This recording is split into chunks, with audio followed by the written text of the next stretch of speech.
নমস্কার, আমি ডক্টর সুমিত পারুই, কাজী নজরুল বিশ্ববিদ্যালয়ের শিক্ষা বিজ্ঞান বিভাগের একজন সহকারী অধ্যাপক।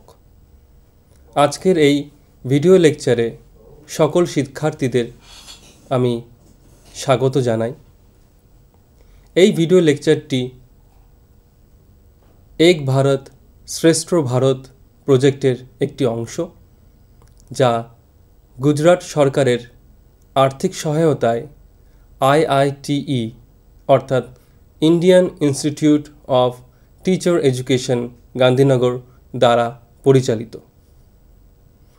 আজকে আমার আলোচনার বিষয়বস্তু হল ক্রিয়েটিভিটি ইন দ্য ক্লাসরুম, শ্রেণীকক্ষে সৃজনশীলতা।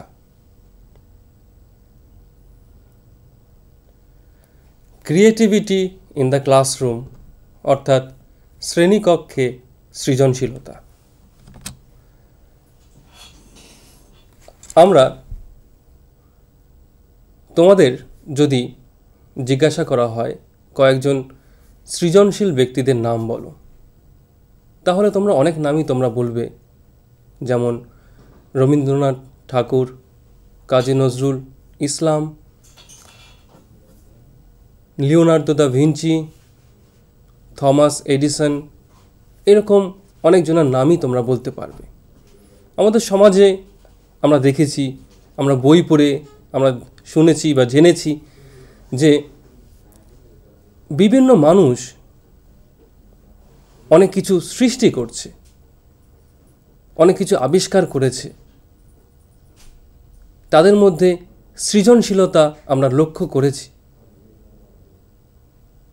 এই যে যত আবিষ্কার আমরা দেখি, আজকের এই ক্যামেরা থেকে টিভি, ফোন, গাড়ি, বাড়ি, যত কিছু আমরা দেখছি, ইলেকট্রিসিটি, সমস্ত কিছুর পেছনেই কেউ না কেউ তার সৃজনশীলতা ব্যবহার করেছিল বলেই আজকে আমরা এত কিছু আবিষ্কার দেখতে পাই।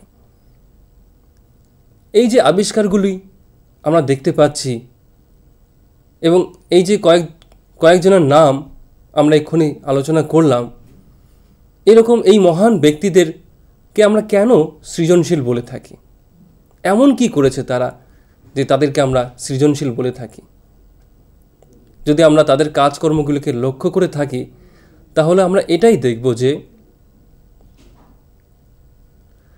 তারা যেই সমস্ত কাজগুলি করেছিল বা যে সমস্ত বিষয় তারা আবিষ্কার করেছিল, সেইগুলো ছিল একেবারে মৌলিক। অর্থাৎ তারা অন্য কারো কাছ থেকে কপি করেনি, তারা নিজের ক্রিয়েটিভিটির মাধ্যমে একটা নতুন বিষয়কে উপস্থাপন করেছিলেন।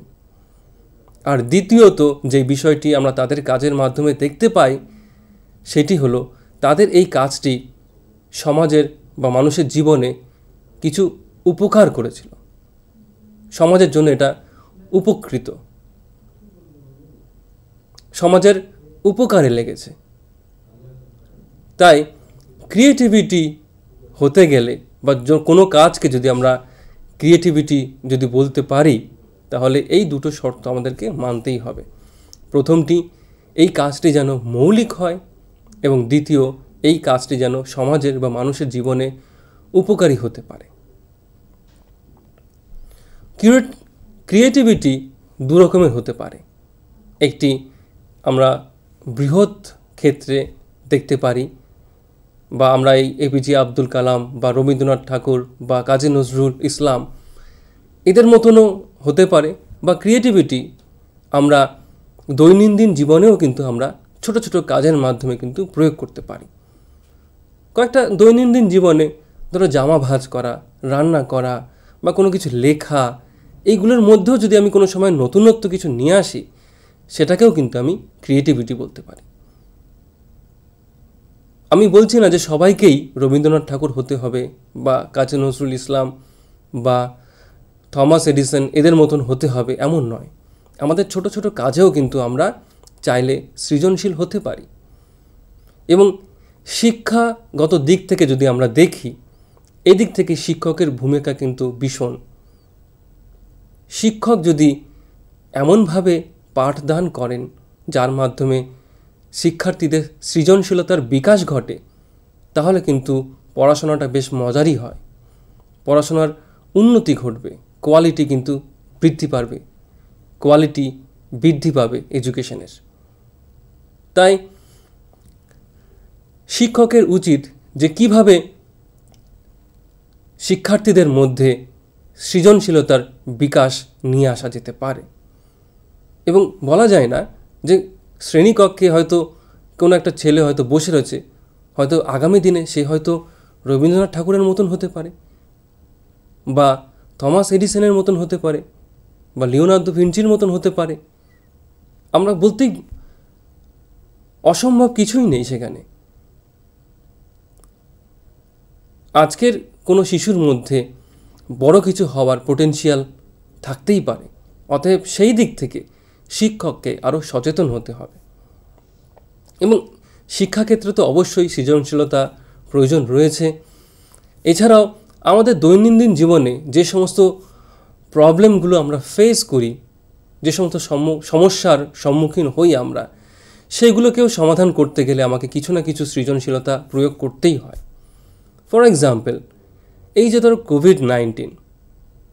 কোভিড-19 বলে একটি জীবাণু, একটি ভাইরাস, যে আমাদের জীবনকে, আমাদের সমাজকে এত তছনছ করে দেবে, এটা আমরা কি কোনোদিনও ভেবেছিলাম? না। যখন কোভিড ভাইরাসে আমরা আক্রান্ত ছিলাম, আমাদের সমাজ, তখন আমরা ভেবেছিলাম যে এটাই হয়তো পৃথিবীর শেষ। কিন্তু না, কয়েকজন সৃজনশীল ব্যক্তি তারা অনেক গবেষণা করে এমন একটি ওষুধ তৈরি করলেন বা ভ্যাকসিন তৈরি করলেন, যার মাধ্যমে আমরা এই কোভিড-19 ভাইরাসটাকে আমরা হারিয়ে আজকে আমরা সুন্দরভাবে জীবনযাপন করতে পারছি। এটা কিসের পরিচয়? না, এটা সৃজনশীলতার পরিচয়। সৃজনশীলতা যদি না থাকতো, তাহলে আমরা এই কোভিড ভ্যাকসিন বার করে আমরা কোভিড ভাইরাসকে হারিয়ে এত সুন্দরভাবে পুনরায় আমাদের জীবন শুরু করতে পারতাম না। তাই যে সমস্ত প্রবলেম বা সমস্যার সম্মুখীন হই আমরা, সেইগুলি সমাধান করার জন্য আমাদের কিছু না কিছু পরিমাণ ক্রিয়েটিভিটির দরকার হয়।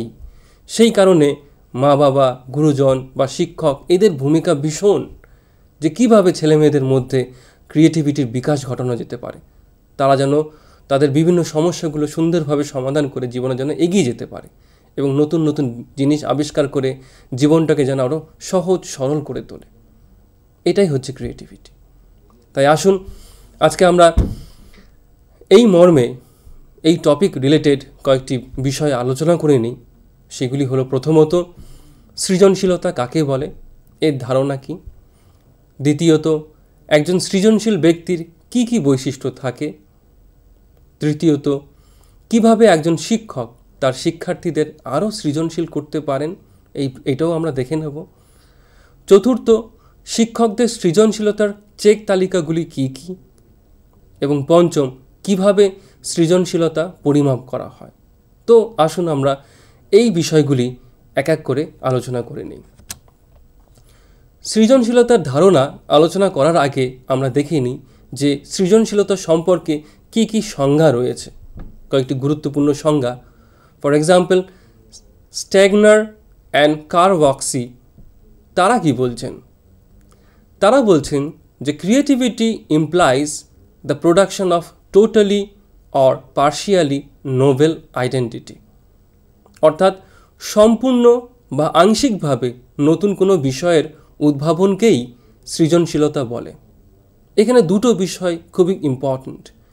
একটি হলো প্রোডাকশন অফ টোটালি, মানে নতুন, একদম পুরোপুরিভাবে নতুন কিছু সৃষ্টি করা, অথবা পার্শিয়ালি মানে আংশিকভাবে হয়তো কোনো কিছু রয়েছে, কোনো বিষয় বা কোনো বস্তু রয়েছে, সেটাকে আমি আংশিকভাবে কিছু পরিবর্তন ঘটালাম, এটাও কিন্তু ক্রিয়েটিভিটি। উদাহরণ, হয়তো কোনো ছেলে বা কোনো মেয়ে, সে হয়তো একটা কবিতা লিখলো বা গল্প লিখলো, সুন্দর একটি কবিতা বা গল্প, সেটাকে আমরা বলি পুরোপুরিভাবে সে সৃষ্টি করেছে এবং এটা একটা ক্রিয়েটিভিটি।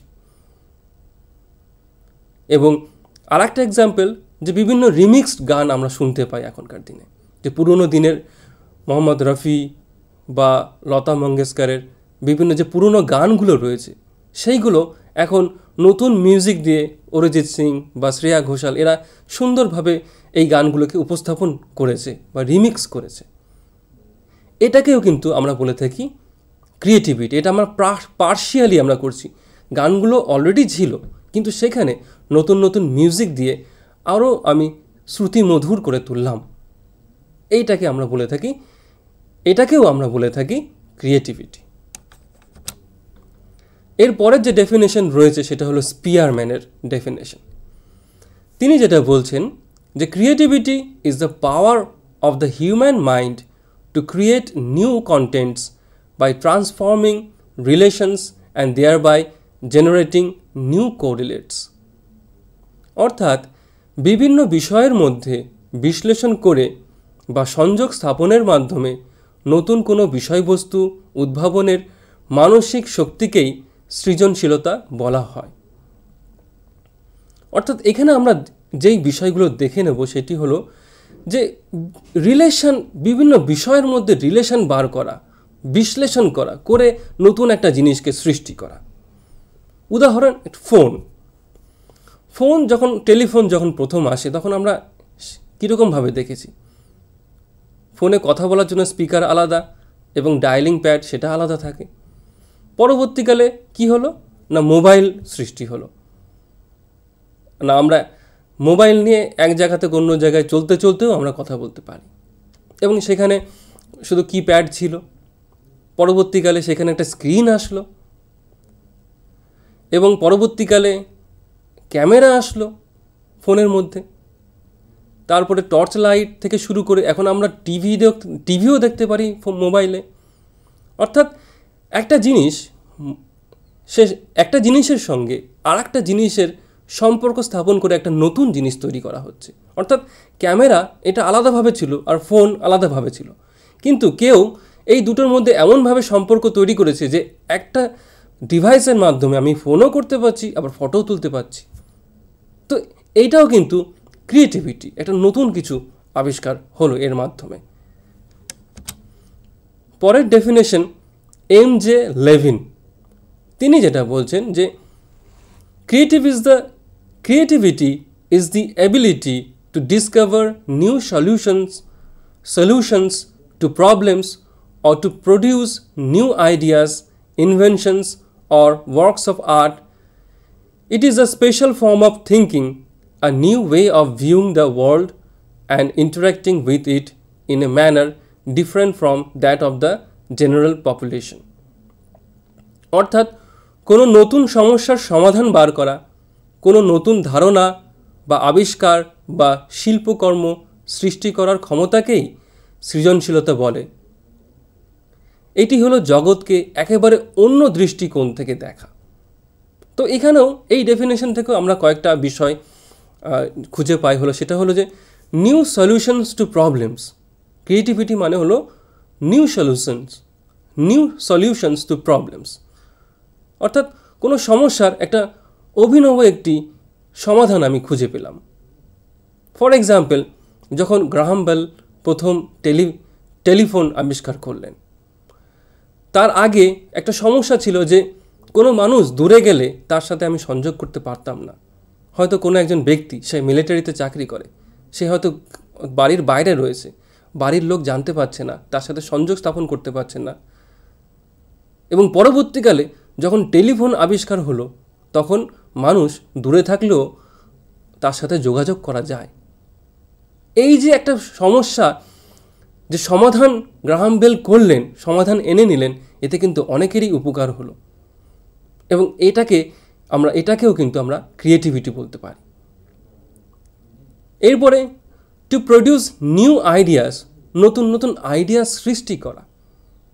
যেমন কার্ল মার্কস, তিনি মার্কসিজম এই কনসেপ্টটা তিনি দিয়েছিলেন, তিনিও কিন্তু ক্রিয়েটিভ ছিলেন, এটাকেও কিন্তু আমরা ক্রিয়েটিভিটি বলতে পারি। বা প্লেটো, তিনি আইডিয়ালিজমের ধারণা দিয়েছিলেন, তাকেও আমরা কিন্তু ক্রিয়েটিভ বলতে পারি। একেবারে একটা অভিনব একটা আইডিয়ার সৃষ্টি হলো, যাকে আমরা অনেকেই ফলো করে থাকি। এরকম হলেও এটাকেও কিন্তু আমরা ক্রিয়েটিভিটি বলি। Inventions or works of art, inventions বাষ্পচালিত ইঞ্জিন জেমস ওয়াটের, এটাও কিন্তু ক্রিয়েটিভিটি, এটা অবশ্যই ক্রিয়েটিভিটি। ওয়ার্কস অফ আর্ট,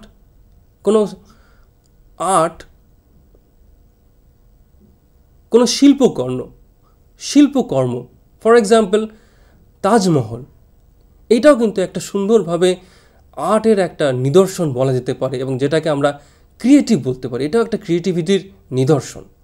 সুন্দরভাবে পাথরগুলোকে কেটে ডিজাইন করে সুন্দরভাবে একটা স্মৃতিসৌধ তৈরি করেছিলেন শাহজাহান। এটাকেই কিন্তু আমরা বলে থাকি ক্রিয়েটিভিটির একটা নিদর্শন।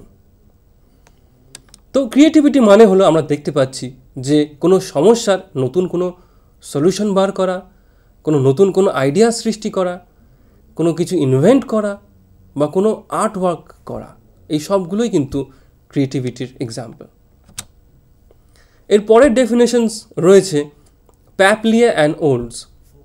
তারা যেটা বলছেন যে creativity is the ability to see things in a new and unusual light, to see problems that no one else may even realize exist, and then to come up with a new, unusual and effective solutions.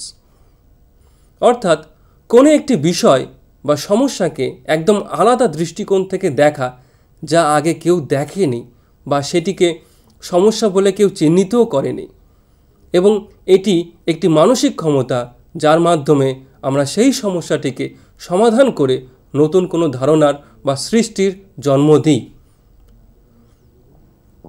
একটি উদাহরণ দেওয়া যেতে পারে যে right brothers,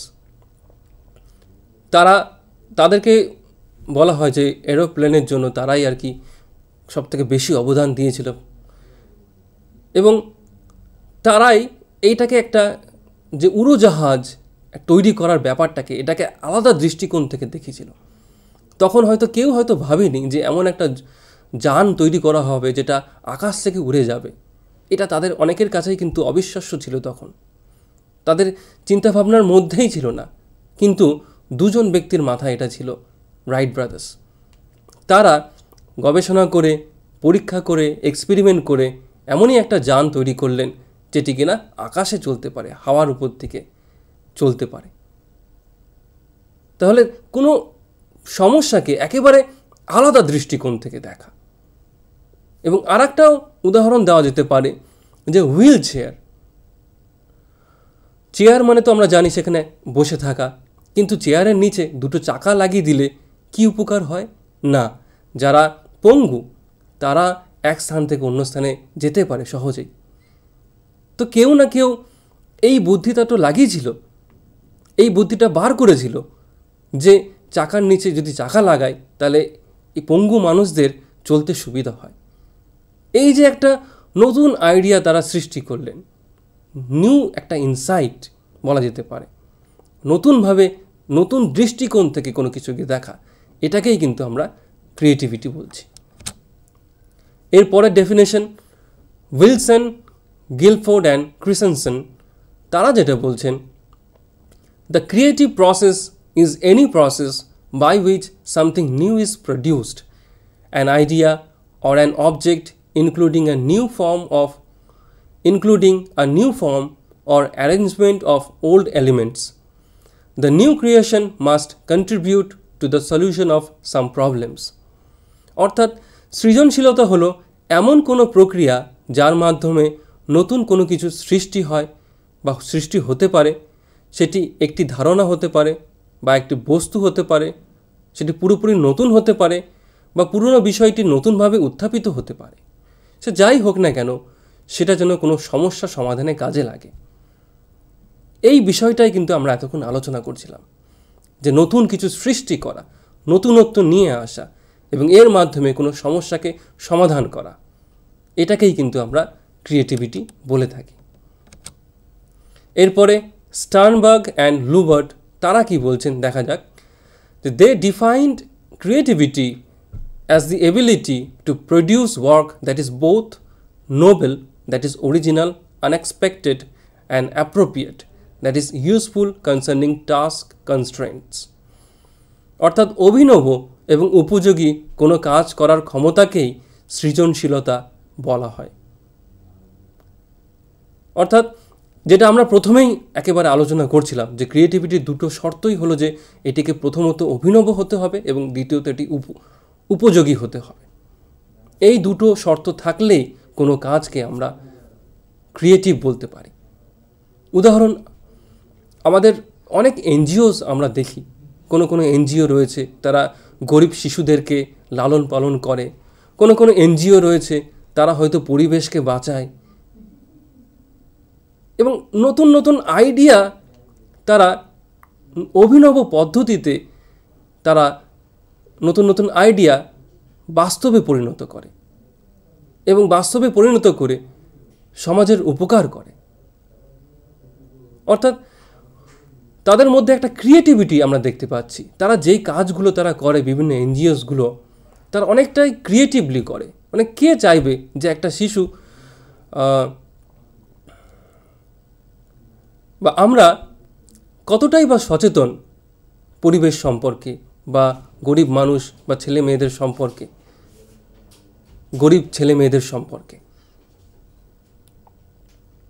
কিন্তু কিছু কিছু NGOs রয়েছে তারা খুবই সচেতন, তারা অভিনবভাবে তাদের যে অ্যাক্টিভিটি সেগুলো খুবই অভিনব এবং তারা সমাজেরও কিন্তু উপকার করছে তাদের সার্ভিসের মাধ্যমে। তো এই বিষয়গুলি আমরা দেখে নিই এবং ক্রিয়েটিভিটি মানে আমরা এই বিষয়গুলিকেই আমরা বুঝি। তো এতক্ষণ আমরা ক্রিয়েটিভিটির ধারণা সম্পর্কে আলোচনা করছিলাম যে ক্রিয়েটিভিটি মানে হলো নতুন কিছু সৃষ্টি করা, নতুন দৃষ্টিকোণ থেকে দেখা, কোনো অভিনব বিষয় আবিষ্কার করা বা কাজ করা, উপযোগী কাজ করা এবং কোনো সমস্যা সমাধান করা। এইগুলোকেই কিন্তু একত্রিতভাবে বা আলাদা আলাদা এইগুলোকেই কিন্তু আমরা বলতে পারি ক্রিয়েটিভিটি। যে কোনো মানুষের কাজের মাধ্যমে যদি এইগুলি হয়ে থাকে বা এই বৈশিষ্ট্যগুলো যদি আমরা লক্ষ্য করে থাকি তাহলে আমরা তাকে ক্রিয়েটিভ বলি বা এই কাজগুলি হলো ক্রিয়েটিভিটি।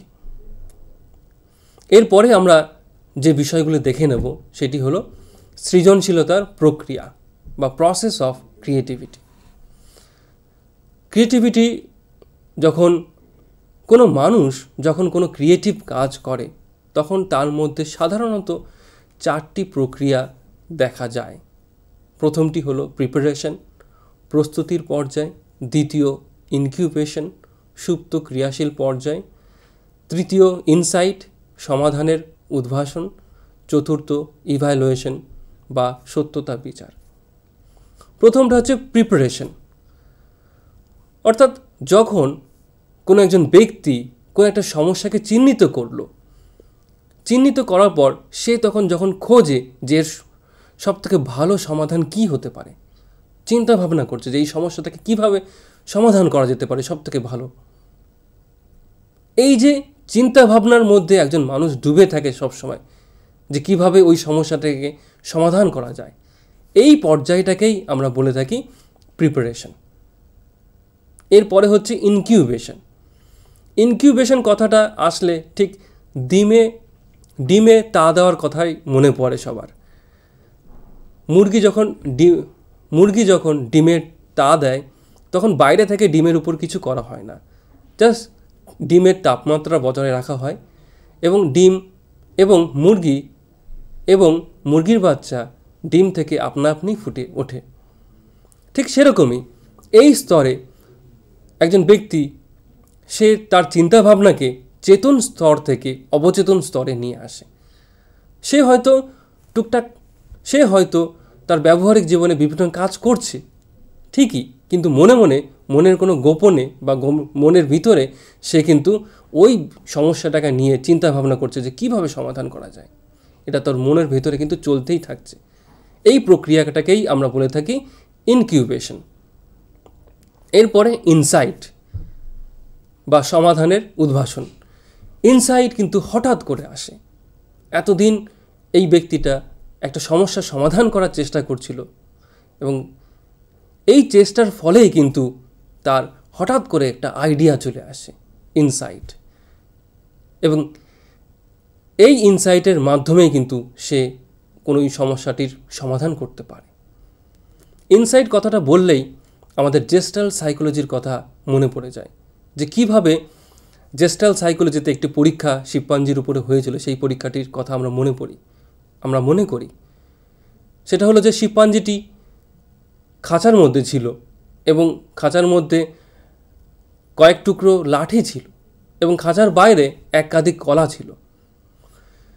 শিম্পাঞ্জি ওই লাঠির টুকরো দিয়ে কলার কাঁদিটাকে টেনে আনতে পারছিল না এবং ওর খুব খিদেও পেয়েছিল।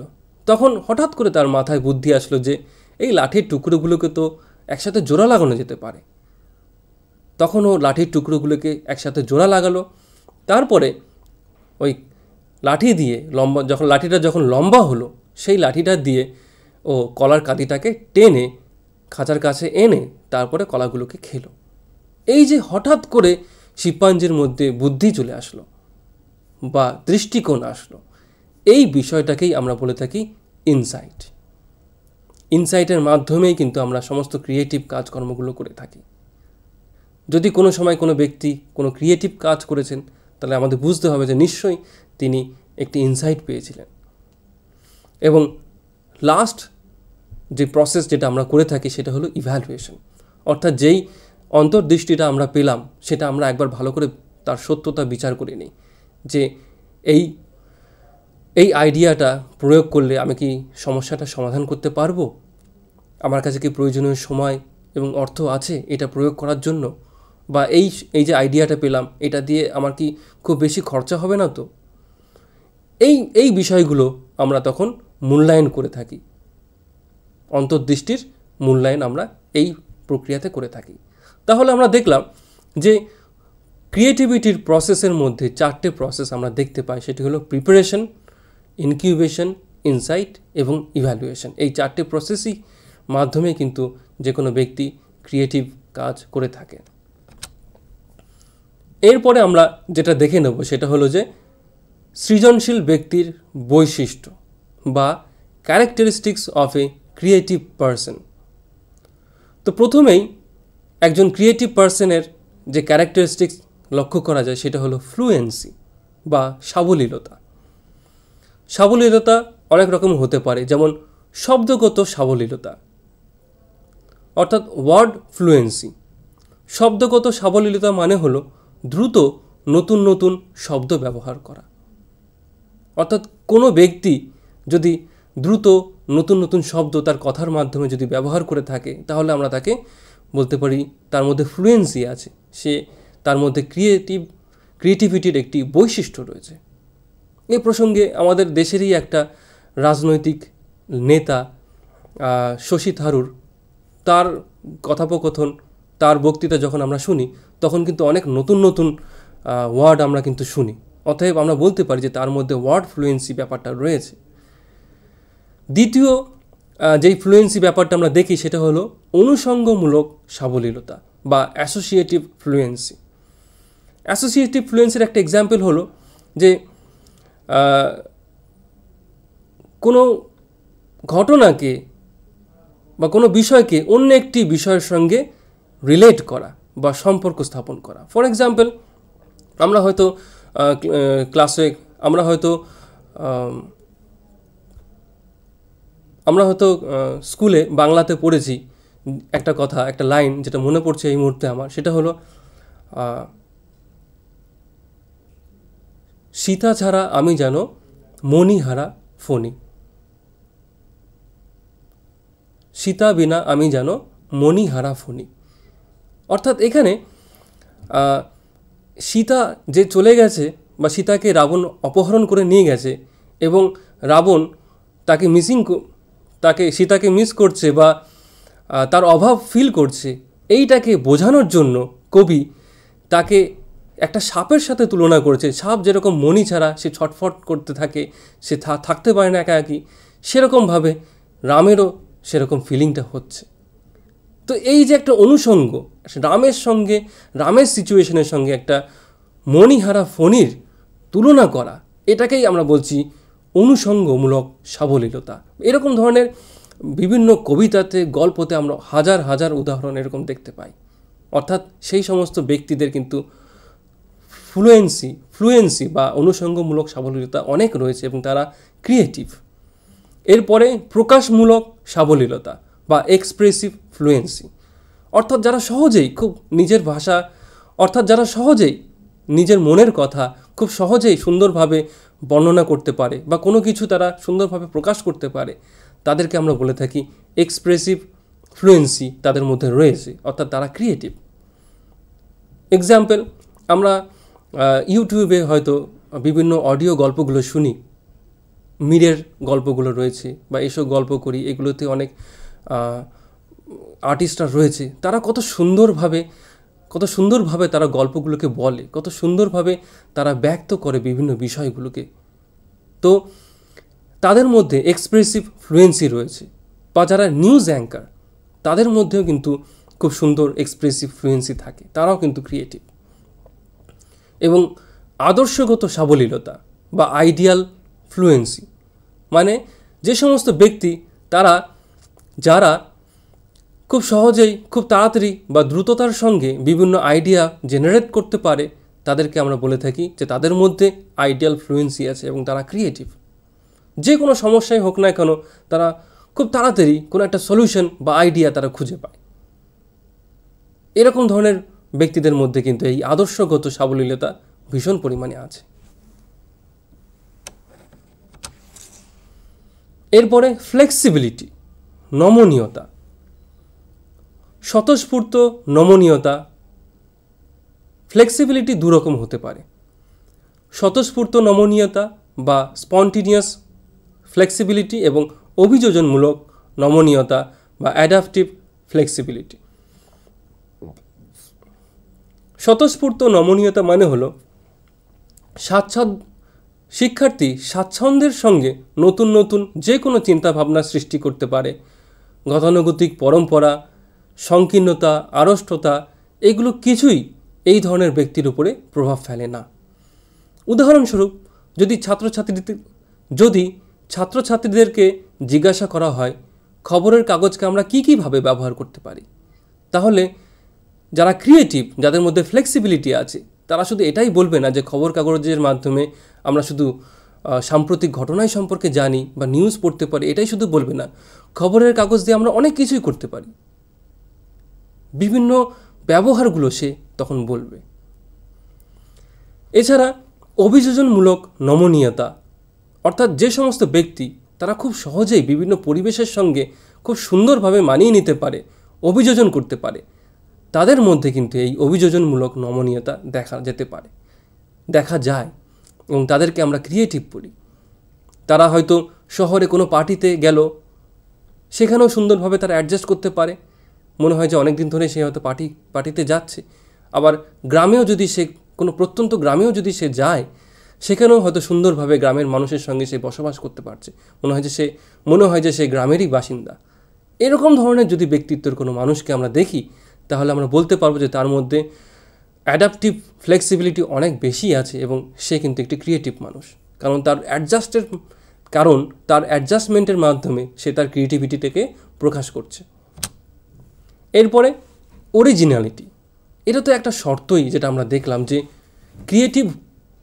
ক্রিয়েটিভিটির জন্য প্রথমেই আমার যেটা দরকার সেটা হলো অরিজিনালিটি বা মৌলিকতা।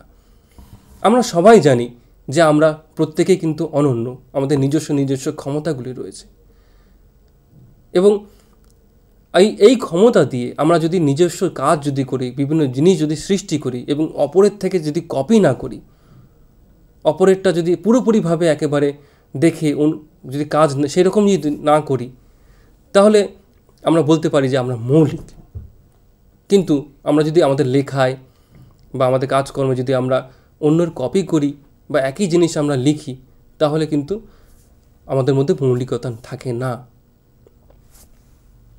উদাহরণস্বরূপ, যখন আমি পরীক্ষার খাতা চেক করি স্টুডেন্টদের, বেশিরভাগই সময় আমি দেখি যে কোনো একটা প্রশ্নের উত্তর সবাই একই রকম লিখেছে, বই থেকে একই রকমভাবে তারা লিখেছে, তাদের কোনো মৌলিকতাই তার মধ্যে নেই এবং খাতা দেখতেও খুব বোরিং লাগে সেক্ষেত্রে।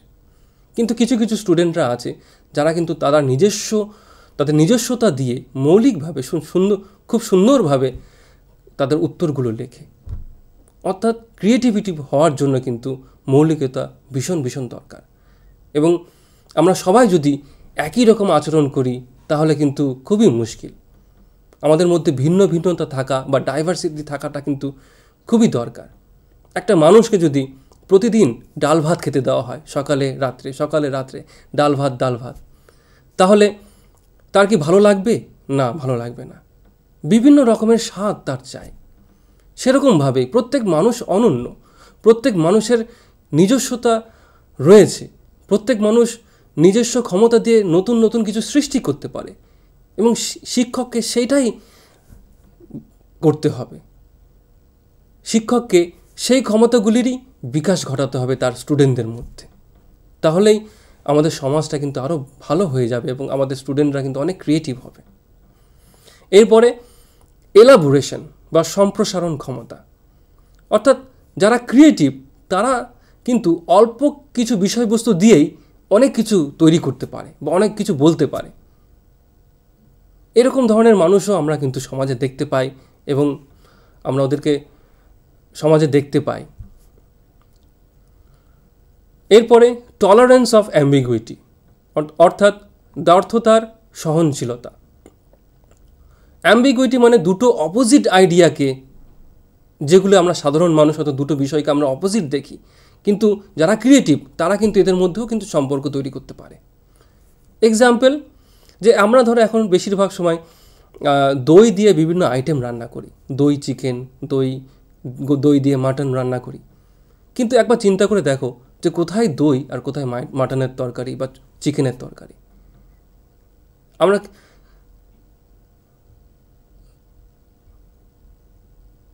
কোনো না কোনো ব্যক্তি যে প্রথম এটা করেছিলেন,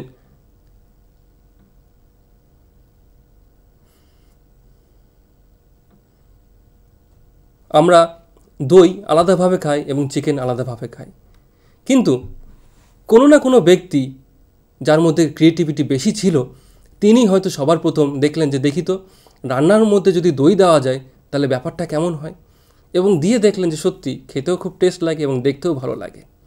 তো এই যে একটা দুটো অপোজিট জিনিস বা দুটো সচরাচর আলাদা জিনিস, এগুলোকে একসাথে মিশিয়ে একটা সুন্দর জিনিস তৈরি করছে এরা।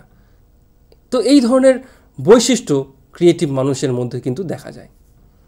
এরপরে ব্রেডথ অফ ইন্টারেস্ট বা অনুরাগের প্রসার, অর্থাৎ যারা ক্রিয়েটিভ তাদের মধ্যে কিন্তু অনেক ভ্যারাইটি অফ ইন্টারেস্ট তাদের মধ্যে দেখা যায়। অর্থাৎ তারা পড়াশোনার পাশাপাশি গান বাজনাও করতে খুব ভালোবাসে, তারা খেলতে ভালোবাসে, এক্সারসাইজ করে, বিভিন্ন হবিস তাদের মধ্যে আছে, বিভিন্ন দিক থেকে তাদের ইন্টারেস্ট আছে। অর্থাৎ যারা ক্রিয়েটিভ তারা কিন্তু খুবই বিভিন্ন দিকে কিন্তু ইন্টারেস্টেড। এবং আমরা যদি 3 ইডিয়টস যদি সিনেমাটা যদি লক্ষ্য করি, সেখানে আমির খানের যে ক্যারেক্টারটা ছিল, সে কিন্তু যে কোনো ক্লাস ফাঁকা পেলেই সেখানে ঢুকে পড়তো, যে কোনো ক্লাসই সে করতো, কারণ সে সব দিকেই তার ইন্টারেস্ট ছিল। তো ক্রিয়েটিভ মানুষের মধ্যে কিন্তু এরকম ব্রেথ অফ ইন্টারেস্ট বা অনুরাগের প্রসার কিন্তু দেখা যায়। এরপরে সেন্সিটিভিটি, উপলব্ধি করার ক্ষমতা। যারা সৃজনশীল তারা সহজেই আন্দাজ করতে পারে সমস্যাটা কী, মানব জীবনের চাহিদাগুলি বা অভাবগুলি কী কী, কোন কোন অসুবিধার মধ্যে দিয়ে মানুষ যাচ্ছে, তাই সেই অসুবিধাগুলিকে বা অভাবগুলিকে বা সমস্যাগুলিকে সমাধান করার জন্য সে তৎপর হয়। এছাড়া যারা সৃজনশীল তারা সাধারণত অন্যদের অনুভূতি ও চিন্তাভাবনার প্রতি সংবেদনশীল হয়। উদাহরণস্বরূপ বলা যেতে পারে হুইল চেয়ার বা এসকেলেটর। কোনো না কোনো মানুষ পঙ্গু মানুষদের প্রতি সংবেদনশীল ছিল বলেই সে কিন্তু চেয়ারের নিচে চাকা লাগিয়েছিল এবং যার ফলে পঙ্গু মানুষরা উপকৃত হয়েছিল। এসকেলেটর আমরা দেখি, বৃদ্ধ মানুষরা হয়তো সিঁড়ি ভাঙতে পারে না, ছোট বাচ্চারা তারা হয়তো সিঁড়ি ভাঙতে পারে না, কেউ না কেউ হয়তো এরকম চিন্তাভাবনা করেছিল যে এমন একটা সিঁড়ি আবিষ্কার করব যেটা আপনা আপনি চলবে। তো এই যে সংবেদনশীল হওয়ার ব্যাপারটা বা সেন্সিটিভিটি থাকার ব্যাপারটা, এটা কিন্তু ক্রিয়েটিভ মানুষদের মধ্যে কিন্তু ভীষণভাবে আছে। তারা সেন্সিটিভ বা অন্যের প্রতি সংবেদনশীল বলেই তারা কিন্তু নতুন নতুন অভিনব সমাধান খুঁজে পেয়েছে বিভিন্ন সমস্যার। এরপরে কিউরিওসিটি বা কৌতূহল। যারা ক্রিয়েটিভ তারা কিন্তু ভীষণভাবে ভীষণভাবে তারা কৌতূহলী বা কিউরিয়াস। ফর এক্সাম্পল, স্পেন্সার বলে যেই ব্যক্তি, তিনি মাইক্রো ওভেন আবিষ্কার করেছিলেন। তিনি একদিন রাডার রিলেটেড বিভিন্ন যন্ত্র নিয়ে গবেষণা করছিলেন এবং তার পকেটে একটি চকলেট ছিল এবং পরে হঠাৎ করে দেখে যে তার পকেটের চকলেটটা গলে গেছে। তখন তার মধ্যে একটা কৌতূহল জাগলো, কী ব্যাপার, আমার পকেটের চকলেটটা গলে গেল কেন এইভাবে? তখন ও ওই রাডার রিলেটেড যে ম্যাগনেটিক যে রেসগুলো রয়েছে সেইগুলো নিয়ে গবেষণা করতে থাকলো এবং পরবর্তীকালে মাইক্রোওয়েভ ওভেন এর সৃষ্টি করলো। এরপরে ইন্ডিপেন্ডেন্স বা স্বাধীনতা। যারা ক্রিয়েটিভ তারা কিন্তু স্বাধীনভাবে কাজ করতে ভালোবাসে।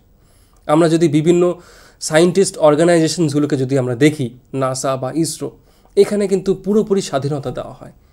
আমরা যদি কোনো সৃজনশীল ব্যক্তিকে বিভিন্ন নিয়ম শৃঙ্খলার মধ্যে যদি বেঁধে রাখি, তাহলে কিন্তু সে কিন্তু ক্রিয়েটিভিটি দেখাতে পারবে না সেইভাবে। তারপরে রিফ্লেকশন, অনুধাবন। যারা ক্রিয়েটিভ তারা কিন্তু ভীষণভাবে অনুধাবন করে, তারা খুব রিফ্লেক্ট করে। বিথোভেন নামে একজন বিখ্যাত ওয়েস্টার্ন মিউজিশিয়ান ছিলেন। তিনি সময় পেলেই চলে যেতেন জঙ্গলে বা বাগানে। সেখানে গিয়ে তিনি বিভিন্ন বিষয় নিয়ে, বিভিন্ন শব্দ নিয়ে তিনি চিন্তাভাবনা করতেন। প্রকৃতির বিভিন্ন শব্দগুলো তিনি শুনতেন এবং অনেক চিন্তাভাবনা করতেন তিনি, যে কীভাবে নতুন নতুন শব্দ বা মিউজিক আনা যেতে পারে, কিভাবে বিভিন্ন মিউজিক কম্পোজ করা যেতে পারে। এই নিয়ে তিনি অনেক চিন্তাভাবনা করতেন এবং লক্ষ্য করতেন প্রকৃতির বিভিন্ন আওয়াজগুলোকে।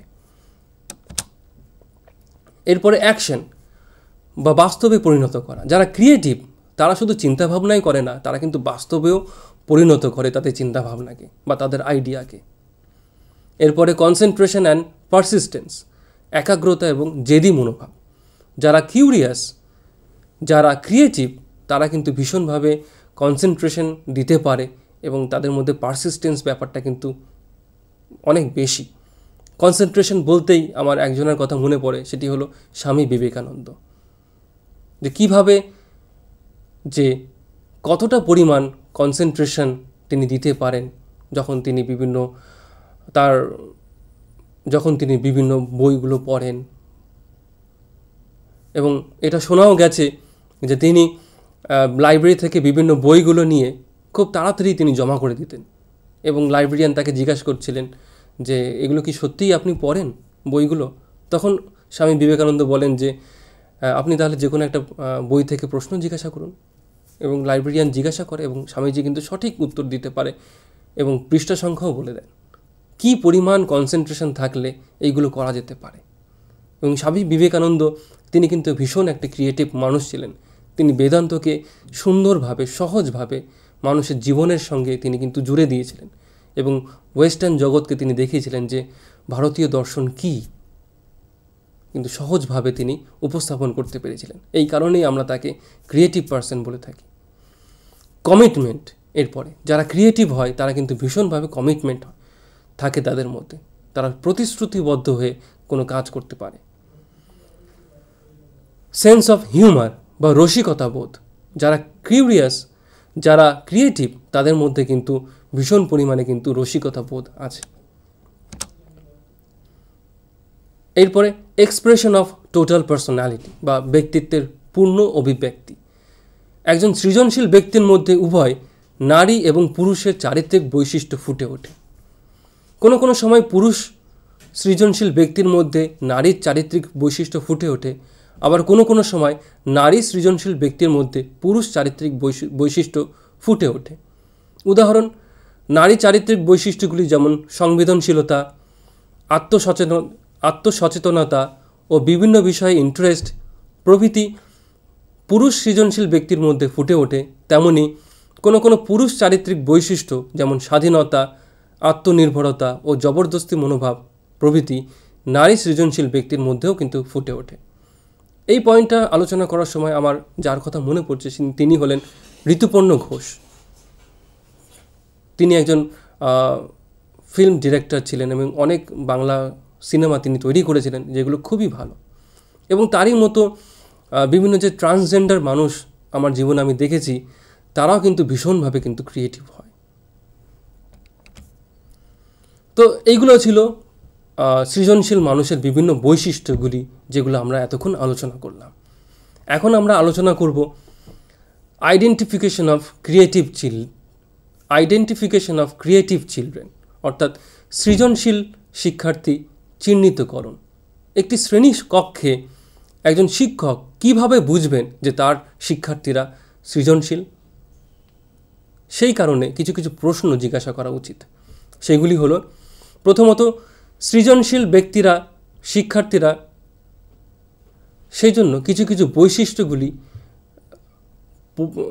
সেই জন্য শিক্ষার্থীদের মধ্যে কিছু কিছু জিনিস পর্যবেক্ষণ করতে হবে একজন শিক্ষককে। সেগুলি হলো, সৃজনশীল শিক্ষার্থীরা শ্রেণীকক্ষে খুব প্রশ্ন করে এবং অনেক সময় সেটি শিক্ষকের কাছে এবং পাঠ্যপুস্তকের প্রতি চ্যালেঞ্জ হয়ে দাঁড়ায়। অর্থাৎ যারা সৃজনশীল স্টুডেন্ট তারা কিন্তু খুব প্রশ্ন করে ক্লাসরুমে, এবং এমন প্রশ্ন করে যেখানে হয়তো শিক্ষকের কাছে বা পাঠ্যপুস্তকের কাছে কিন্তু চ্যালেঞ্জ হয়ে দাঁড়ায়। আমরা দেখতে পাই যে পাঠ্যপুস্তকে আগে লেখা ছিল যে অণুই হলো কোনো বস্তুর ক্ষুদ্রতম অংশ, কিন্তু কোনো না কোনো ব্যক্তি এটাকে তো চ্যালেঞ্জ করেছিল, প্রশ্ন করেছিল বলেই কিন্তু সে অণুটাকে ভেঙে এখন আমরা পরমাণু পাই, এবং পরমাণুকেও কিন্তু বিভাজন করা যেতে পারে, এবং পরমাণুর মধ্যে ইলেকট্রন, প্রোটন এবং নিউট্রন এগুলোও কিন্তু আছে। অর্থাৎ চ্যালেঞ্জ করার একটা প্রবণতা কিন্তু আমরা লক্ষ্য করতে পারি এই ধরনের স্টুডেন্টদের মধ্যে, এবং তারা খুব প্রশ্নও করে। 2 নম্বর, হাতের কাছে যাই পায় সেগুলিকে নিয়ে সে এক্সপেরিমেন্ট করতে থাকে। 3 নম্বর, অনেকেই তাদের চিন্তা, পরিস্থিতি, পর্যবেক্ষণ ও বিশ্লেষণকে অবাস্তব বলে মনে করে, তাই তারা অনেক সময় উপহাসের পাত্র হয়ে দাঁড়ায়। কোনো স্টুডেন্ট যদি ক্লাসরুমে বলে যে আমি এমন একটি যন্ত্র তৈরি করব, আমি এমন একটি যান তৈরি করব যেটি আকাশে চলবে, বা আমি এমন একটি সিঁড়ি তৈরি করব যেটি অটোমেটিক চলে, তো এই প্রশ্নগুলো যখন হয়তো এরোপ্লেন আবিষ্কার হয়নি বা এসকেলেটর আবিষ্কার হয়নি, তখন এইগুলি শুনে বাকি স্টুডেন্টরা তো হাসবেই, তারা তো অদ্ভুত মনে করবেই। তো এরকম বিষয়গুলো দেখা যায়। 4 নম্বর, কোনো কিছু মুখস্থ করতে বা বারবার পুনরাবৃত্তি করতে তারা বিরক্ত বোধ করে। তারা বিভিন্ন ধরনের আইডিয়া বা সমস্যা নিয়ে কথা বলতে পছন্দ করে। 5 নম্বর, এদের আচরণ, কাজের ধরন ধারণ, চিন্তাভাবনা, দৃষ্টিভঙ্গি সাধারণ মানুষের তুলনায় সম্পূর্ণ ভিন্ন। 6 নম্বর, এই ধরনের শিক্ষার্থীরা প্রবলভাবে সক্রিয় বা খুব এনার্জেটিক হয়। 7 নম্বর, এরা কারোর সাহায্য ছাড়াই একা কাজ করতে পছন্দ করে। এদের দেখে মনে হয় না যে এরা খুব পরিশ্রম করে, কিন্তু পরীক্ষার সময় ভালোই ফলাফল করে। 9 নম্বর, সৃজনশীল ব্যক্তিরা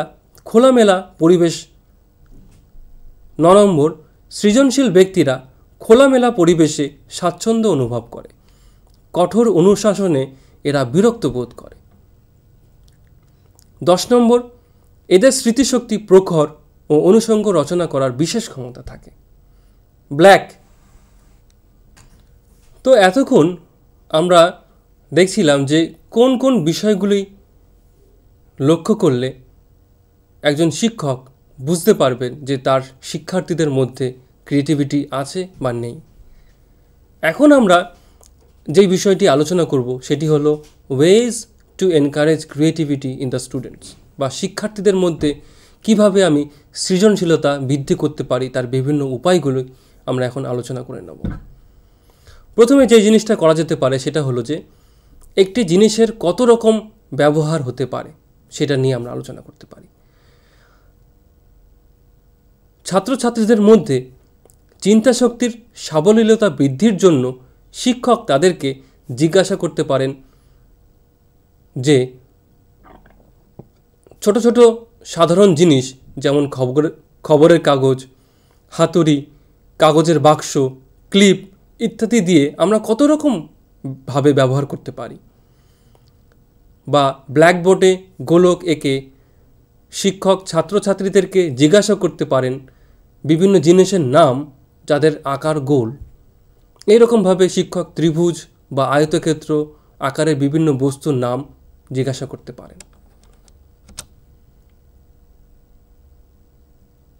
এরপরে সমস্যা চিহ্নিত করার তীক্ষ্ণ পর্যবেক্ষণ শক্তি বৃদ্ধি। আমরা ক্রিয়েটিভিটির এতক্ষণ যে আলোচনা করছিলাম, আমরা একটা জিনিস হয়তো বুঝতে পেরেছি যে যারা ক্রিয়েটিভ তাদের মধ্যে কিন্তু পর্যবেক্ষণ শক্তি ভীষণ আছে। তারা কিন্তু সমস্যাকে খুব সুন্দরভাবে পর্যবেক্ষণ করতে পারে, যেটা অনেকেই হয়তো পারে না। তো সেই কারণে আমরা যদি ছেলেমেয়েদের মধ্যে পর্যবেক্ষণ শক্তির বিকাশ ঘটাই বা পর্যবেক্ষণ শক্তির বৃদ্ধি ঘটাই, তাহলে কিন্তু তার মধ্যে ক্রিয়েটিভিটির বৃদ্ধি ঘটানো বা ক্রিয়েটিভিটির সম্ভাবনা বেড়ে যেতে পারে। তো ছাত্রছাত্রীদের মধ্যে যারা নিখুঁত পর্যবেক্ষণের শক্তি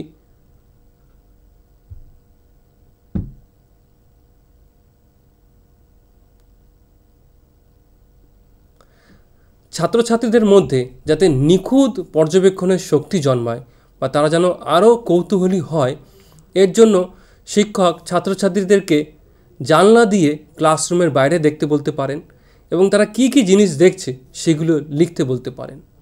বা এটাও হতে পারে যে শিক্ষক ছাত্রছাত্রীদেরকে নিয়ে বাইরে কোথাও গেলেন এবং চলার পথে ছাত্রছাত্রীরা কী কী দেখতে পেল সেগুলিকে পরে লিখতে বলতে পারেন। হতে পারে স্টুডেন্টদেরকে নিয়ে একদিন আমি হয়তো কোনো গ্রামে ঘুরলাম, কোনো মাঠে ঘুরলাম এবং পরবর্তীকালে আমি স্টুডেন্টদেরকে বললাম যে তোমরা কী কী পর্যবেক্ষণ করেছো সেগুলো তোমরা লিখে আমাকে জমা দাও। বা ওদেরকে আমি কোনো ইন্ডাস্ট্রিতে বা কারখানাতে নিয়ে গেলাম ঘোরাতে এবং তারপরে আমি স্টুডেন্টদেরকে জিজ্ঞাসা করলাম যে তোমরা কী কী দেখেছো সেখানে, তোমরা বলো এক এক করে কী কী জিনিস তোমরা পর্যবেক্ষণ করেছো। তো এর মাধ্যমেও এই অ্যাক্টিভিটির মাধ্যমেও কিন্তু শিক্ষার্থীদের পর্যবেক্ষণ শক্তি আমরা বৃদ্ধি করতে পারি, যেটা ক্রিয়েটিভিটিকে বৃদ্ধি করবে বা ক্রিয়েটিভিটির বিকাশ ঘটাবে। এরপরে ব্রেইন স্টর্মিং মানে হলো এমনই একটা কার্যক্রম বা অ্যাক্টিভিটি যেখানে শিক্ষক ক্লাসরুমে একটি সমস্যা উপস্থাপন করে এবং সেই সমস্যার সম্ভাব্য সমাধান কি কি হতে পারে সেগুলি শিক্ষার্থীদের কাছে তিনি জিজ্ঞাসা করেন এবং শিক্ষার্থীরা একটি নয়, দুটি নয়, তিনটি নয়, চারটি, যত ইচ্ছা, যত রকমের যত রকমের সম্ভাব্য সমাধান হতে পারে সেগুলি তারা বলবে এবং শিক্ষক যেন তাদেরকে বাধা না দেয়, তারা বলুক কি কি সমাধান হতে পারে এই সমস্যা। এবং শিক্ষক চাইলে তিনি সেগুলিকে ব্ল্যাকবোর্ডে নোট করে রাখুক এবং যখন সবার মতামত দেওয়া শেষ হবে তখন বিভিন্ন মতামতগুলিকে নিয়ে এক এক করে আলোচনা করা এবং সেই সমাধানগুলির মধ্যে কোন সমাধানটি সবথেকে ভালো এবং সেটাকে অ্যাডপ্ট করা। এটা হচ্ছে ব্রেইনস্টর্মিং অ্যাক্টিভিটি, যার মাধ্যমে ছেলেমেয়েদের মধ্যে কিন্তু ভীষণভাবে ক্রিয়েটিভিটি বৃদ্ধি পায়। এরপরে যদি দিয়ে প্রশ্ন, যদি গাছেরা হাঁটতে পারত, যদি পশু পাখি কথা বলতে পারত তাহলে কি হতো? এরকম ধরনের যদি কয়েকটা মজার প্রশ্ন যদি আমি শিক্ষার্থীদের করতে পারি তাহলে যে সমস্ত উত্তর ওরা দেবে তার মাধ্যমে কিন্তু ওদের ক্রিয়েটিভিটি বৃদ্ধি পাবে। এরপরে স্কুইগল স্টোরি বা কোঅপারেটিভ লার্নিং, এর মানে হলো যে কোনো একটি স্টুডেন্ট সে হয়তো কিছু একটা আঁকছে। স্কুইগল স্টোরি বা কোঅপারেটিভ লার্নিং এর মানে হলো যে কোনো একটি স্টুডেন্টকে কিছু লাইন এঁকে দিয়ে বা অসম্পূর্ণ কোনো চিত্র দিয়ে আমি বললাম যে তুমি এই লাইনগুলো দিয়ে একটা চিত্র অঙ্কন করো বা এই অসম্পূর্ণ চিত্রটি তুমি পূরণ করো। এর মাধ্যমেও কিন্তু ছেলেমেয়েদের মধ্যে ক্রিয়েটিভিটির বিকাশ ঘটতে পারে। এরপরে পরীক্ষায় সৃজনশীলতা, গতানুগতিক পরীক্ষা না নিয়ে ক্লাসরুমে এসে পরীক্ষার দিন ক্লাসরুমে এসে শিক্ষক জিজ্ঞাসা করতে পারেন যে কী কী প্রশ্ন দেওয়া যেতে পারে। তখন বিভিন্ন প্রশ্নগুলি স্টুডেন্টরা বলবে এবং ইম্পর্টেন্ট প্রশ্ন কোনগুলি বা ইম্পর্টেন্ট প্রশ্ন আমরা কাকে বলি এই সমস্ত আলোচনার মাধ্যমে বিভিন্ন প্রশ্নগুলোকে আলোচনা করা এবং আলোচনার মাধ্যমে বিভিন্ন স্টুডেন্টকে গ্রেডিং দেওয়া, এর মাধ্যমেও কিন্তু স্টুডেন্টদের আমরা ক্রিয়েটিভিটি বিকাশ ঘটাতে পারি। এরপরে সৃজনশীলতার প্রয়োজনীয়তা এবং গুরুত্ব সম্পর্কে আলোচনা করা, যে সৃজনশীলতা কেন দরকার আমাদের সমাজে। সৃজনশীলতা না থাকলে আজকে কিন্তু কোনো আবিষ্কারই কিন্তু হতো না। এই যে আমরা টিভি, ক্যামেরা, মোবাইল, কম্পিউটার যাই দেখছে না কেন, সমস্ত কিছু কিন্তু আবিষ্কার হয়েছে এই ক্রিয়েটিভিটির মাধ্যমে। তাই ছেলেমেয়েদেরকে বলা যে এখনও অনেক ধরনের সমস্যা আমরা দেখতে পাই যেগুলি সমাধান করার জন্য ক্রিয়েটিভিটি দরকার। তোমাদেরকে অবশ্যই ক্রিয়েটিভিটি হবে এবং এদেরকে প্রেরণা দেওয়া, মোটিভেট করা যে তোমরা ক্রিয়েটিভ হও, তোমাদের লেখার মাধ্যমে, তোমাদের বিভিন্ন কাজের মাধ্যমে তোমরা ক্রিয়েটিভ হওয়ার চেষ্টা করো। তো এই কয়েকটি পদ্ধতির মাধ্যমে আমরা কিন্তু ছেলেমেয়েদের মধ্যে ক্রিয়েটিভিটি বিকাশ ঘটাতে পারি। আমরা যেহেতু ক্লাসরুমে ক্রিয়েটিভিটির কথা বলছি, সেহেতু আমাদের দেখতে হবে যে শুধু শিক্ষার্থীরাই নয়, শিক্ষককে বা শিক্ষিকাকেও কিন্তু ক্রিয়েটিভ হতে হবে। এবং একজন শিক্ষক বা একজন টিচার বা শিক্ষিকা সে কি ক্রিয়েটিভ নাকি ক্রিয়েটিভ না, এই কয়েকটা প্রশ্ন জিজ্ঞাসা করলেই কিন্তু সে নিজে বুঝতে পারবে। এই প্রশ্নগুলি আমার দেওয়া নয়, এগুলি মনোবিদ গিলফোর্ড তিনি দিয়েছিলেন।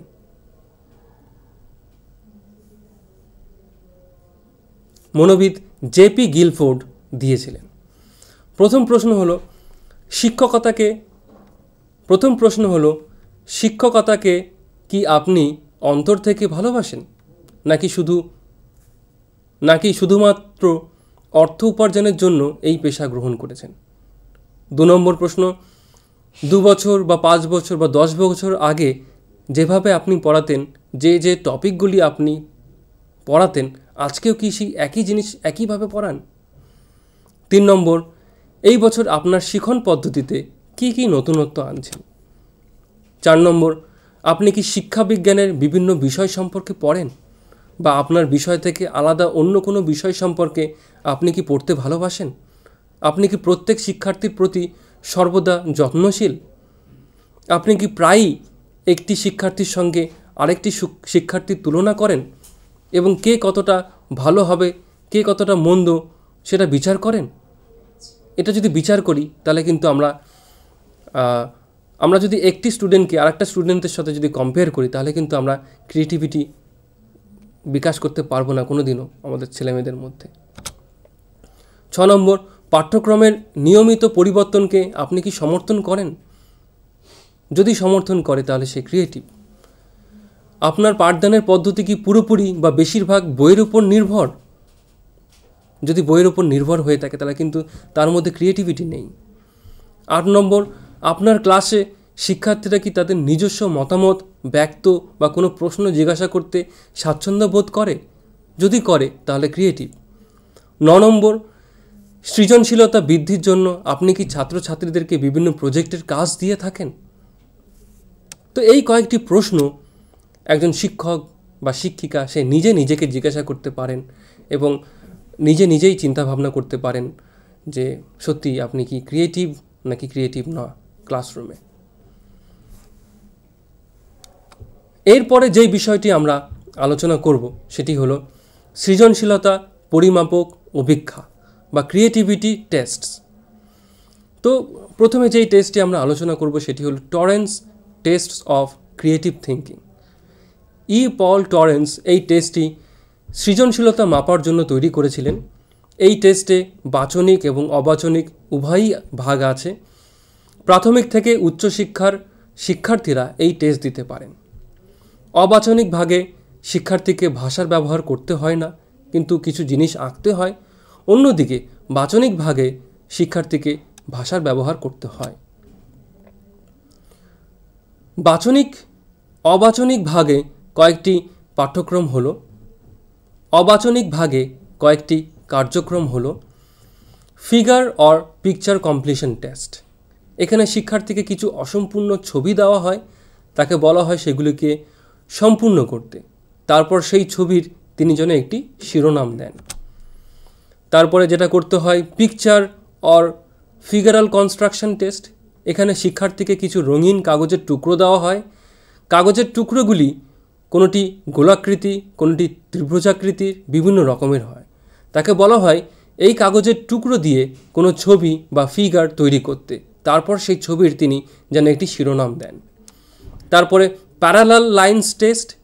এখানে শিক্ষার্থীকে একটি কাগজে আঁকা কয়েকটি লাইন দেওয়া হয়, তারপর সেই লাইনগুলি দিয়ে শিক্ষার্থী তার ইচ্ছা মতো যে কোনো ছবি আঁকতে পারে, তারপর সেই ছবির তিনি যেন একটি শিরোনাম দেন। এবারে বাচনিক বা ভার্বাল ভাগে কয়েকটি কার্যক্রম আমরা দেখতে পাই এই টেস্টের মধ্যে। সেগুলি হলো প্রথমত আস্কিং টাইপ। এখানে শিক্ষার্থীকে কিছু প্রশ্ন দেওয়া হয়, তারপরে সেই প্রশ্নগুলির উত্তর জিজ্ঞাসা করা হয়। উত্তরগুলি যেন সচরাচর না হয়ে অস্বাভাবিক ধরনের হয়। তারপরে যেটা করা হয় guess causes and guess consequences type. এখানে শিক্ষার্থীকে কিছু ছবি দেওয়া হয় এবং তাকে বলা হয় ওই ছবিতে কি ঘটছে, কেন ঘটছে ও তার পরিণাম কি হতে পারে। শিক্ষার্থীকে এগুলো লিখতে হয়। তারপরে প্রোডাক্ট ইমপ্রুভমেন্ট টাইপ। এখানে শিক্ষার্থীকে কিছু বস্তু দেওয়া হয়, যেমন কোনো পুতুল বা কোনো যন্ত্র, এবং তাকে বলা হয় যে তুমি পরামর্শ দাও কিভাবে এই বস্তুগুলিকে আরও আকর্ষণীয় বা উন্নত করা যায়। তারপরে আনইউজুয়াল ইউজার্স টাইপ। এই ধরনের অ্যাক্টিভিটিও করা হয়, যেখানে একজন শিক্ষার্থীকে বলতে বলা হয় যে একটি বস্তুকে আমরা কতভাবে কাজে লাগাতে পারি। হতে পারে সেই বস্তুটি একটি কলম, ছুরি বা মোমবাতি। একটা কলমকে দিয়ে আমরা কতভাবে কাজে লাগাতে পারি, একটি ছুরি বা মোমবাতি দিয়ে আমরা কত রকমের কাজ করতে পারি, এইগুলো লেখা বা এইগুলোকে বলা। তারপরে আনইউজুয়াল কোয়েশ্চেন্স টাইপ। এখানে একজন শিক্ষার্থী একটি ছবি দেখে বা ঘটনা শুনে যত ইচ্ছা তত বেশি অস্বাভাবিক প্রশ্ন জিজ্ঞাসা করতে পারে। তারপরে জাস্ট সাপোজ টাইপ। শিক্ষার্থীকে কয়েকটি যদি দিয়ে প্রশ্ন করা হয়। উদাহরণ, যদি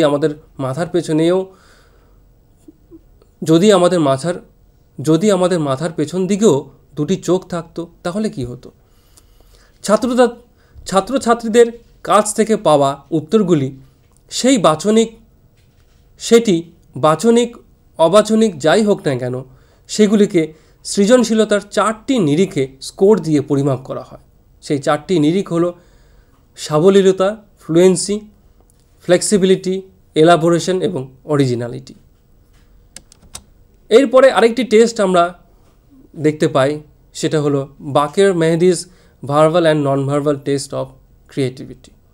ডক্টর বাকের মেহেদি এর তৈরি এই টেস্টটি ন্যাশনাল সাইকোলজিক্যাল কর্পোরেশন আগ্রা থেকে পাবলিশ করা হয়েছিল। এই টেস্টটি 4টি বাচনিক এবং 3টি অবাচনিক পরীক্ষা দিয়ে তৈরি। বাচনিক বা ভার্বাল টেস্টগুলি হলো কনসিকুয়েন্স টেস্ট। এখানে পরিণাম বা ফলাফল সংক্রান্ত কিছু প্রশ্ন করা হয়, যেমন মানুষ যদি পাখিদের মতো উড়তে পারতো তাহলে কি হতো, মানুষের যদি কোনোদিন খিদে না পেত তাহলে কি হতো, এই প্রশ্নগুলি জিজ্ঞাসা করা হয়। Unusual users test. এখানে শিক্ষার্থীকে বলতে বলা হয় যে একটি বস্তুকে আমরা কতভাবে কাজে লাগাতে পারি। হতে পারে সেই বস্তুটি একটি কলম, পাথর বা জল ইত্যাদি। New relationship test. দুটো বস্তুর মধ্যে যতগুলি সম্ভব সম্পর্ক বার করা, যেমন গাছ ও বাড়ি, চেয়ার ও মই, জল ও বাতাস, এই ধরনের অ্যাক্টিভিটি করতে হয়। তারপরে প্রোডাক্ট ইমপ্রুভমেন্ট টেস্ট, যেখানে শিক্ষার্থীকে কিছু বস্তু দেওয়া হয়, যেমন কোনো পুতুল বা কোনো যন্ত্র, এবং তাকে বলা হয় যে তুমি পরামর্শ দাও কিভাবে এই বস্তুগুলি আরও আকর্ষণীয় বা উন্নতি করা যেতে পারে। আর নন ভার্বাল বা অবাচনিক টেস্টগুলি হলো পিকচার কমপ্লিশন টেস্ট, যেখানে শিক্ষার্থীকে কিছু জ্যামিতিক আকার দেওয়া হয় এবং সেই আকারগুলি দিয়ে শিক্ষার্থী তার ইচ্ছা মতো কতগুলি ছবি আঁকে। প্রত্যেক ছবির তিনি যেন একটি করে শিরোনাম দেন। তারপরে লাইন ফিগার্স কমপ্লিশন টেস্ট। এখানে কতগুলি অসম্পূর্ণ রেখা দেওয়া হয় এবং সেগুলিকে দিয়ে শিক্ষার্থীকে একটি সম্পূর্ণ ছবি আঁকতে হয়। ছবিগুলো যেন অর্থপূর্ণ এবং আকর্ষণীয় হয় এবং প্রত্যেক ছবির যেন তিনি একটি শিরোনাম দেন। এছাড়াও আরও কয়েকটি টেস্ট আমরা দেখতে পাই, যেমন creative achievement questionnaire, alternative uses test, remote associates test, Wallach Kogan creativity test, Passi test of creativity প্রমুখ। এরপরে relationship between intelligence and creativity, এটা নিয়ে অনেকেই বিভিন্ন রকম গবেষণা করেছেন এবং বিভিন্ন রকম মতবাদ তারা দিয়েছেন। কিন্তু বেশিরভাগ গবেষকরা বলেন যে বুদ্ধি এবং সৃজনশীলতার মধ্যে ধনাত্মক সম্পর্ক আছে। যাদের আইকিউ যত বেশি তত বেশি তার সৃজনশীল হওয়ার সম্ভাবনা আছে, যাদের আইকিউ যত কম তার সৃজনশীল হওয়ার সম্ভাবনা তত কম। তবে সৃজনশীলতার